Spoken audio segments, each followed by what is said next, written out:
হচ্ছে লোকাল ট্রেনের অবস্থা। ট্রেনটা আসলো প্রায় 1 থেকে 1.5 ঘন্টা পর। 1.5 ঘন্টা পরে ট্রেন যে একটা এসছে, এই ট্রেনটার পরিস্থিতি দেখুন, মানে লোক উঠতে পারছে না, এমন ভয়ানক পরিস্থিতি। প্ল্যাটফর্মে হাজার হাজার মানুষ শুধু দাঁড়িয়ে আছে, ট্রেন এসছে শুধু দেখছে সবাই, কিন্তু ট্রেনে ওঠার মতো পরিস্থিতি কারোরই নেই। ট্রেনে উঠবেই বা কী করে? এত লোকের যদি ভিড় থাকে, ট্রেনটায় উঠতে পারা যাবে কী করে?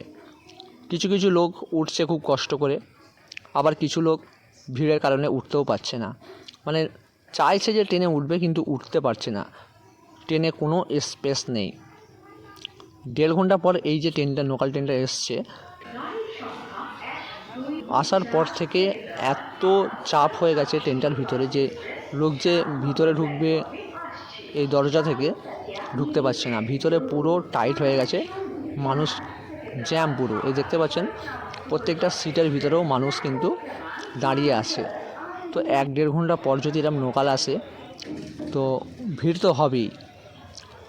এই স্টেশনটি আপনারা যদি দেখে চিনতে পারেন অবশ্যই কমেন্ট করে জানান এই স্টেশনটার নাম কি। অনেকেই হয়তো চিনতে পারবেন, ওয়েস্ট বেঙ্গলের লোকাল ট্রেন। স্টেশনটার নাম যদি জেনে থাকেন অবশ্যই কমেন্ট করবেন। আর আপনি যদি এরকমই লোকাল ট্রেনের ভোগান্তির মধ্যে পড়েন তাহলে অবশ্যই কমেন্ট করে জানাবেন যে আপনি কোন স্টেশন থেকে এরকম পরিস্থিতিতে পড়েছেন যে ট্রেন এসছে উঠতে পারছেন না।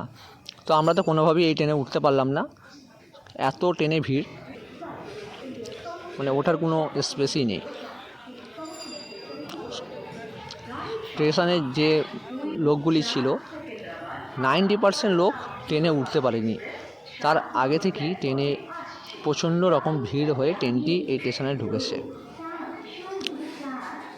তো দেখা যাক এর পরের ট্রেন কখন দেয়। তো আপনারা ভিডিওটি শেয়ার করবেন, আর আপনি যদি এরকম লোকাল ট্রেনে ভিড়ের মধ্যে পড়ে থাকেন অবশ্যই কমেন্ট